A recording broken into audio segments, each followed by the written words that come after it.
नमस्कार, मैं प्रियंका और आप देख रहे हैं इंडिया अपडेट खबर। अमेरिका और ईरान के बीच बढ़ता तनाव एक बार फिर से दुनिया की चिंता का कारण बन गया है। स्ट्रेट ऑफ हॉर्मोज में कमर्शियल जहाजों पर हुए हमलों के बाद अमेरिका ने दावा किया है कि उसने ईरान के 80 से ज्यादा सैन्य ठिकानों को निशाना बनाया है। पहली नजर में ये सीज फायर के उल्लंघन के जवाब में की गई सैन्य कार्रवाई दिखाई देती है, लेकिन इस पूरे घटनाक्रम का एक राजनीतिक पहलू भी है जिस पर अब अमेरिका के भीतर भी चर्चा तेज हो गई है। कई राजनीतिक विशेषज्ञों का मानना है कि इस कार्रवाई ने सिर्फ मध्य पूर्व की राजनीति ही नहीं बल्कि अमेरिकी घरेलू राजनीति को भी प्रभावित किया है। दरअसल जून में राष्ट्रपति डोनाल्ड ट्रंप ने ईरान के साथ हुए सीज फायर और समझौते को अपनी बड़ी कूटनीतिक उपलब्धि बताया था। इस समझौते के तहत अमेरिका ने कुछ रियायतें दी, जबकि ईरान ने स्ट्रेट ऑफ हॉर्मोज में समुद्री आवाजाही सामान्य रखने का भरोसा दिया था। हालांकि समझौते के बाद ही अमेरिका के भीतर इस पर सवाल उठने लगे। रिपब्लिकन पार्टी के कई नेताओं ने कहा कि अमेरिका ने ईरान को राहत तो दे दी है, लेकिन बदले में उसके परमाणु कार्यक्रम, मिसाइल क्षमता और क्षेत्र में सक्रिय प्रॉक्सी नेटवर्क को लेकर कोई ठोस और सार्वजनिक प्रतिबद्धता नहीं मिली। आलोचकों का मानना था कि इस समझौते में ईरान को अपेक्षाकृत ज्यादा फायदा हुआ है। किसी ने इसे कमजोर सौदेबाजी कहा तो किसी ने अमेरिकी विदेश नीति की बड़ी गलती बताया। इसी बीच 6 और 7 जुलाई को स्ट्रेट ऑफ हॉर्मोज में कमर्शियल जहाजों पर हमलों की घटनाएं सामने आई। अमेरिका ने इन्हें सीज फायर का उल्लंघन बताते हुए बड़े पैमाने पर सैन्य कार्रवाई की। अमेरिकी प्रशासन का कहना है कि यह हमला अंतर्राष्ट्रीय समुद्री व्यापार की सुरक्षा और अपने हितों की रक्षा के लिए किया गया है। वहीं कई राजनीतिक विशेषज्ञों का मानना है कि इस कार्रवाई से ट्रंप को घरेलू राजनीति में अपनी सख्त छवि पेश करने का मौका भी मिला है। विशेषज्ञों का कहना है कि अगर ट्रंप सिर्फ बातचीत और कूटनीति का रास्ता अपनाते रहते हैं तो उनके विरोधी उन्हें ईरान के सामने कमजोर पड़ने वाला राष्ट्रपति बताते हैं।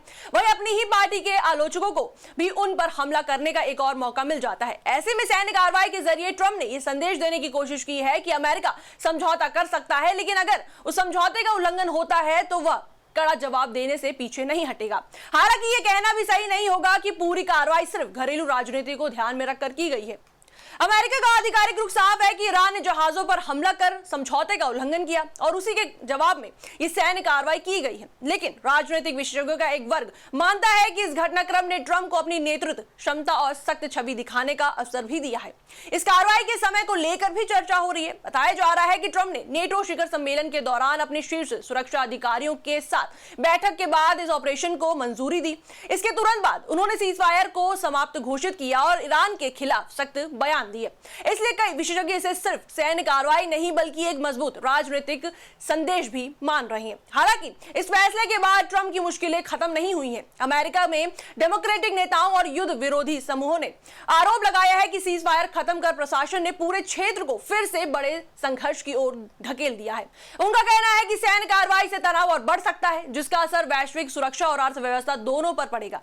दिलचस्प बात यह है कि ये सवाल सिर्फ विपक्ष की ओर से नहीं उठ रहे। ट्रंप की पूर्व सहयोगी और पूर्व रिपब्लिकन सांसद मार्जोरी टेलर ग्रीन ने भी उनकी ईरान नीति पर सवाल खड़े किए हैं। उन्होंने सोशल मीडिया प्लेटफॉर्म एक्स पर लिखा कि अगर विवाद की असली वजह स्ट्रेट ऑफ हॉर्मोज और तेल आपूर्ति है तो फिर इसे परमाणु कार्यक्रम से जोड़कर सैन्य कार्रवाई को कैसे सही ठहराया जा सकता है। ग्रीन ने इसकी तुलना इराक युद्ध से पहले दिए गए उन तर्कों से भी की जिसमें विनाशकारी हथियारों का मुद्दा उठाया गया था। वहीं डेमोक्रेटिक नेता कांग्रेस से सैन्य कार्रवाई पर बहस और निगरानी की मांग कर रहे हैं। फिलहाल ट्रंप ऐसे मोड़ पर खड़े हैं जहां दोनों तरफ से सवाल उठ रहे हैं। अगर वह जवाबी कार्रवाई नहीं करते हैं तो उन पर ईरान के सामने कमजोर पड़ने के आरोप लगते हैं।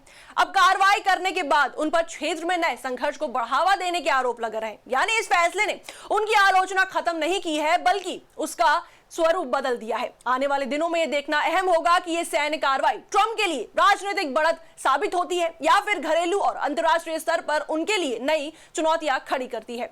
इस पर आपकी क्या राय है, हमें कमेंट सेक्शन में जरूर बताएं। वीडियो को लाइक करें, शेयर करें, हमारे चैनल को सब्सक्राइब करें।